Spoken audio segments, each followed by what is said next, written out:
ദേവന്റെ ചിരി കണ്ട് അവളുടെ കയ്യിലെ പേന നിലത്തേക്ക് വീണു. അവൾ ഭയന്നുകൊണ്ട് പിന്നിലേക്ക് നീങ്ങി.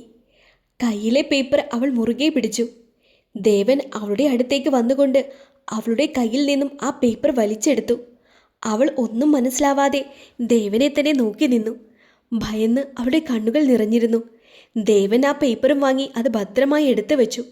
അവൾ ഒന്നും മനസ്സിലാവാതെ നിറ കണ്ണുകളോടെ അവനെ തന്നെ നോക്കി. പിന്നീട് ഒന്നും മിണ്ടാതെ ദേവൻ കട്ടിലിൽ കയറി കിടന്നു. ഈശ്വരാ, എന്താ ഇതൊക്കെ? ദേവൻ സാറിന് വല്ല പ്രാന്തമുണ്ടോ? ഇനി മാനസിക രോഗി വല്ലതുമാണോ? അവൾ തലയിൽ കൈകൾ അമർത്തിക്കൊണ്ട് നിലത്തിരുന്നു. അവൻ്റെ അട്ടഹാസം അവളെ അത്രയും ഭയപ്പെടുത്തിയിരുന്നു. അല്പം കഴിഞ്ഞപ്പോൾ അവൾ പതിയെ എഴുന്നേറ്റ് കണ്ണുകൾ തുടച്ചുകൊണ്ട് കട്ടിലിൻ്റെ അടുത്തേക്ക് ചെന്നു. അപ്പോഴേക്കും ദേവൻ ഉറങ്ങിയിരുന്നു. അവൾ പതിയെ അവനെ തട്ടി വിളിച്ചു. Sir, sir. അവൻ കണ്ണുകൾ തുറന്നു. എന്തേ? എനിക്ക് കിടക്കാൻ. ദേ, ഈ റൂം മുഴുവൻ 700 സ്ക്വയർ ഫീറ്റ് ആണ്. എവിടെ വേണമെങ്കിലും കിടക്കാം. അവൾ അവനെ തന്നെ നോക്കി. പക്ഷേ ഈ ബെഡിൽ എൻ്റെ കൂടെ കിടക്കാമെന്ന് നിനക്ക് പൂതിയുണ്ടെങ്കിൽ അതങ്ങ് മറന്നേക്ക്. സാർ, എന്താ ഇതൊക്കെ? എനിക്കൊന്നും മനസ്സിലാവുന്നില്ല. പറയാം. ദേവൻ അവളുടെ അടുത്തേക്ക് നീങ്ങി വന്നുകൊണ്ട് പറഞ്ഞു. ഇത് വെറും ഒരു നാടക കല്യാണം മാത്രമാണ്. അവളുടെ കണ്ണുകൾ വിടർന്നു. എന്ത്? ഒരു ഞെട്ടലോടെ അവൾ ചോദിച്ചു. ഷ്. ദേവൻ അവൻ്റെ ചുണ്ടിൽ വിരൽ വെച്ചുകൊണ്ട് അവളെ നിശബ്ദയാക്കി. ഞാൻ പറയും. ദേവൻ അവളോട് പറഞ്ഞു. 6 മാസം നീ എൻ്റെ ഭാര്യയായി ഈ മനുഷ്യനിൽ ജീവിക്കും. ബട്ട് ഈ റൂമിൽ നീ എനിക്ക് ആരുമല്ല. മനസ്സിലായോ? അമ്മയോട് പറയാനോ മറ്റോ നിന്നാൽ പിന്നെ നിന്റെ അമ്മയുടെ ഓപ്പറേഷനുള്ള ബാക്കി പണം കിട്ടില്ല. അവൾ ഞെട്ടിത്തെരിച്ചുകൊണ്ട് അവനെ നോക്കി. അപ്പോൾ ചെല്ല്, പോയി കിടക്ക്. ദേ, ആ സോഫയിൽ കിടന്നു. അവൾ നിറകണ്ണുകളോടെ അവിടെ നിന്നും സോഫയുടെ അടുത്തേക്ക് നടന്നു. കണ്ണുകൾ കണ്ണുനീർ കൊണ്ട് മൂടിയതും ഒന്നു കാണാൻ പറ്റാത്ത വിധം പെട്ടെന്ന് അവൾ മേശയിൽ തട്ടി വീണു. ദേവൻ അവളെ കണ്ടെങ്കിലും അവളെ ഒന്ന് സഹായിക്കാൻ പോലും എഴുന്നേറ്റില്ല. അവൾ പതിയെ കണ്ണുകൾ തുടച്ചുകൊണ്ട് തിരിഞ്ഞു നോക്കി. ദേവൻ അവളെ നോക്കുന്നുണ്ടെങ്കിലും അവൻ്റെ മുഖത്ത് അവളോടുള്ള വെറുപ്പും ദേഷ്യവുമായിരുന്നു. പതിയെ അവൾ എഴുന്നേറ്റ് സോഫയിലേക്ക് നടന്നു. അവൾ സോഫയിൽ കിടന്നുകൊണ്ട് ദേവനെ നോക്കി. അവൻ അവൾ നോക്കുന്നത് കണ്ടപ്പോൾ ലൈറ്റ് ഓഫ് ചെയ്തു. ആ വലിയ മുറി മുഴുവൻ ഇരുട്ട് പടർന്നു. അവൾക്ക് ആ മുറി വല്ലാത്ത ശ്വാസമുട്ടലായിരുന്നു. അവളുടെ സോഫയുടെ സൈഡിൽ ജനലുകളാണ്. അവൾ അതിൻ്റെ കർട്ടൻ മാറ്റി. നല്ല നിലാവ്. അവൾ ഒരുപാട് നേരം ആ നിലാവിനെ നോക്കി കണ്ണുനീർ വാർത്തു. ഗൗരി, ഞാൻ പറഞ്ഞതല്ലേ എന്തോ ചതിയുണ്ടെന്ന്. ഒരിക്കലും ദേവൻ നിന്നെ സ്നേഹിച്ചിട്ടില്ല. ഇതിന് പിന്നിൽ എന്തോ ഉണ്ട്. അവളുടെ കണ്ണുകൾക്ക് കരയാതെ ഇരിക്കാനായില്ല. ആ മാൻഷനിലെ ക്ലോക്ക് മുഴങ്ങി. കൃത്യം 12 മണി. അവൾ കണ്ണുകൾ തുടച്ചു.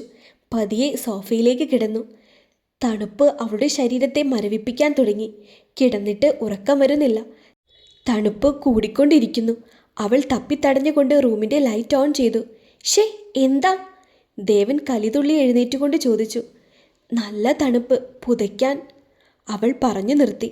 അവൻ്റെ ബെഡിൽ കിടന്ന ചെറിയ കമ്പിളി അവളുടെ മുഖത്തേക്ക് വലിച്ചെറിഞ്ഞുകൊണ്ട് ദേവൻ ലൈറ്റ് ഓഫ് ചെയ്തു. മനുഷ്യൻ്റെ ഉറക്കം കളയാൻ വേണ്ടി ഓരോ കോളനികൾ. അവൾക്ക് അവൻ്റെ ആ സംസാരം കേട്ട് സങ്കടം മാത്രമായിരുന്നു. ഇപ്പോൾ അമ്മയുണ്ടേൽ എന്നെ ചേർത്ത് പിടിച്ചേനെ, അവൾ പറഞ്ഞു. ആ കമ്പിളിയും പുതച്ചുകൊണ്ട് അവൾ അവിടെ തന്നെ കിടന്നു. അമ്മയെ ഒന്നും അറിയിക്കാൻ പാടില്ല. പാവം, മോൾക്ക് നല്ലൊരു ജീവിതം കിട്ടിയെന്ന് വിചാരിച്ച് സന്തോഷിച്ചിരിക്കുകയാണ്. പതിയെ അവൾ ഉറക്കത്തിലേക്ക് വഴുതി വീണു.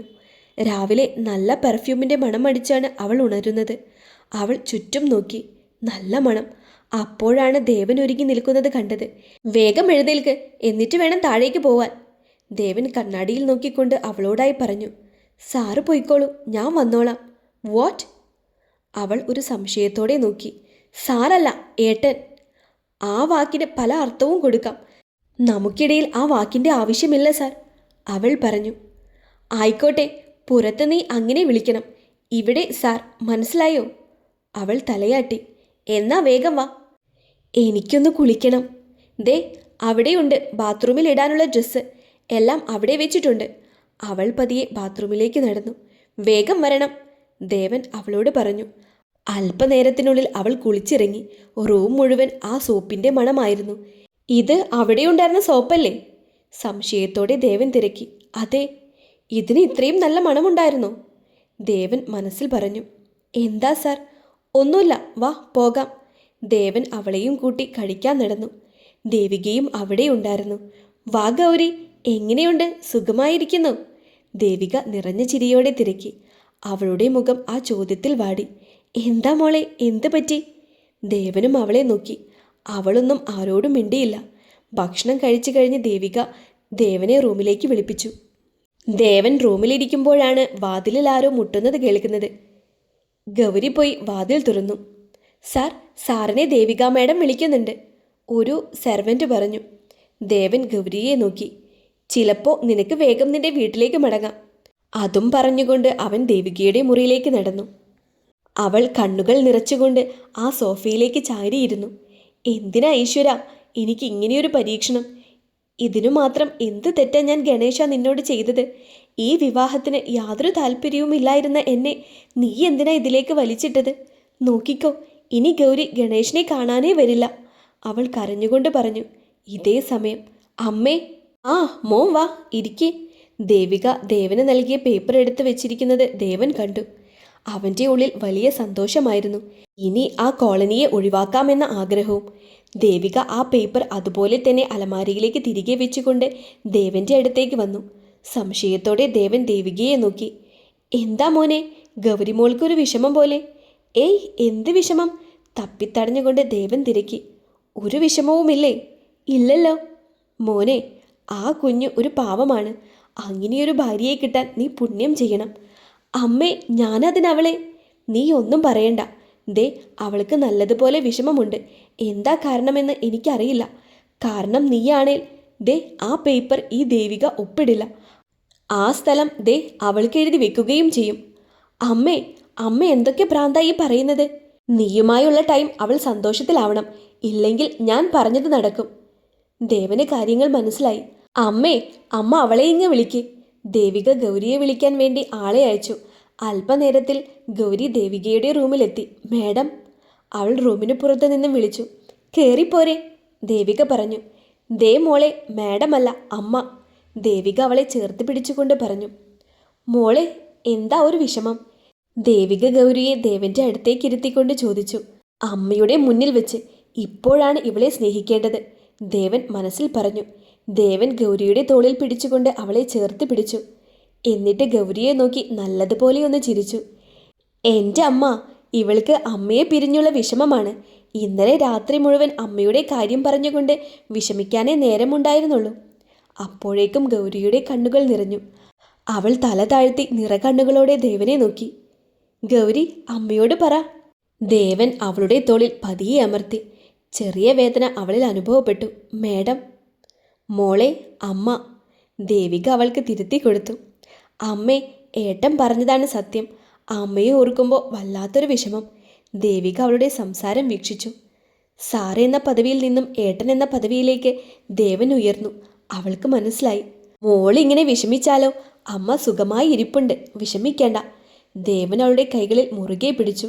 ഇതെല്ലാം ദേവിക ശ്രദ്ധിക്കുന്നുമുണ്ട് എന്ന് ദേവന് മനസ്സിലായി. അമ്മേ, എന്നാ ഞാൻ ഇവളെ അങ്ങ് കൊണ്ടുപോട്ടെ, ഇവൾക്ക് പെട്ടെന്ന് വിഷമം വരും. ശരി മോനെ. ദേവൻ അവളെയും ചേർത്ത് പിടിച്ചുകൊണ്ട് വരാന്തയിലൂടെ നടന്നു.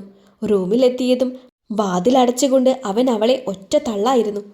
ആ തള്ളലിൽ അവളുടെ കൈമുട്ട് ഭിത്തിയിലെ ഗ്ലാസ്സിലിടിച്ചു. ആ അമ്മേ, അവൾ അലറിക്കരഞ്ഞു. ഷ്, ദേവൻ അവളെ നോക്കി ചുണ്ടിൽ വിരൽ വെച്ചുകൊണ്ട് പറഞ്ഞു. അപ്പോഴാണ് ദേവന് കൈപൊട്ടി ചോര വരുന്നത് കണ്ടത്. ഓ സോറി, ഞാൻ മനഃപൂർവ്വം ചെയ്തതല്ല. ദേവൻ മനഃപൂർവ്വം ചെയ്തതല്ലായിരുന്നു. ദേവൻ വേഗം തന്നെ അവളെയും കൂട്ടി ഹോസ്പിറ്റലിലേക്ക് യാത്രയായി. പെട്ടെന്നുള്ള അവരുടെ പോക്ക് എന്താണെന്നറിയാതെ ദേവിക ദേവന്റെ ഫോണിലേക്ക് കോൾ ചെയ്തെങ്കിലും ഫോണ് ദേവൻ റൂമിൽ വെച്ചത് കൊണ്ട് കിട്ടിയില്ല. ഉച്ചയായതോടെ അവർ തിരികെ വന്നു. അപ്പോഴാണ് ഗൗരിയുടെ കയ്യിലെ മുറിവ് ഡ്രസ് ചെയ്യാൻ പോയതാണെന്ന് മനസ്സിലായത്. മോനെ, ഇത് എന്ത് പറ്റിയതാ? ദേവിക തിരക്കി. അമ്മേ, അവളൊന്ന് സ്ലിപ്പായി, കണ്ണാടിയിൽ കൈയിടിച്ചു. അയ്യോ ഈശ്വര, എന്നിട്ട് എന്തേലും പറ്റിയോ മോളെ? ഇല്ല അമ്മേ, സമയത്ത് ഏട്ടൻ കണ്ടതുകൊണ്ട് ഒന്നുമായില്ല. സങ്കടം ഉള്ളിൽ അടക്കി പിടിച്ചുകൊണ്ട് അവൾ പറഞ്ഞു. അമ്മയുടെ മുഖവും ഓപ്പറേഷനുമായിരുന്നു അവളുടെ ഉള്ളിൽ. അതിനുവേണ്ടി അവൾക്ക് അങ്ങനെ ജീവിച്ചേ പറ്റൂ. ഗൗരിയും ദേവനും റൂമിലേക്കെത്തി. ഗൗരി, ഐ ആം സോറി, ഇത് മനഃപൂർവ്വമല്ല. സാരില്ല. ഗൗരി സോഫയിൽ പോയി ഇരുന്നു. വൈകുന്നേരം വെയിലൊന്ന് മാറിയപ്പോൾ അവൾ പതിയെ സോഫയ്ക്ക് അടുത്തുള്ള ജനൽ കർട്ടൻ മാറ്റി. നല്ല ഭംഗിയുണ്ട്, രാത്രിയും പകലും ഇതിലൂടെ കാണാൻ. അവളൊന്ന് പുഞ്ചിരിച്ചു. അപ്പോഴാണ് അതിനടുത്തായി ദേവൻ എക്സസൈസ് ചെയ്യുന്നതായി അവൾ കണ്ടത്. അവൾ അല്പം നേരം അത് നോക്കി നിന്നു. പതിയെ അവൾ ആ റൂമിൽ നിന്നും പുറത്തിറങ്ങി ബാൽക്കണിയിൽ ചെന്ന് നിന്നു. സൂര്യൻ്റെ അസ്തമയം അവിടെ നിന്നും നല്ലതുപോലെ കാണാം. നല്ല ഭംഗിയുണ്ട്, അവൾ ഉള്ളിൽ പറഞ്ഞു. ആ വലിയ വീട്ടിൽ അവൾ ഒറ്റയ്ക്കാണ് എന്ന തോന്നൽ അവളിൽ നിന്നും ആ ബാൽക്കണിയിലെ കാഴ്ചകൾ മറപ്പിച്ചു. അവൾ പുറത്തേക്ക് നോക്കി നിൽക്കുമ്പോഴാണ് ഒരു സെർവൻറ്റ് അവളെ വന്ന് വിളിക്കുന്നത്.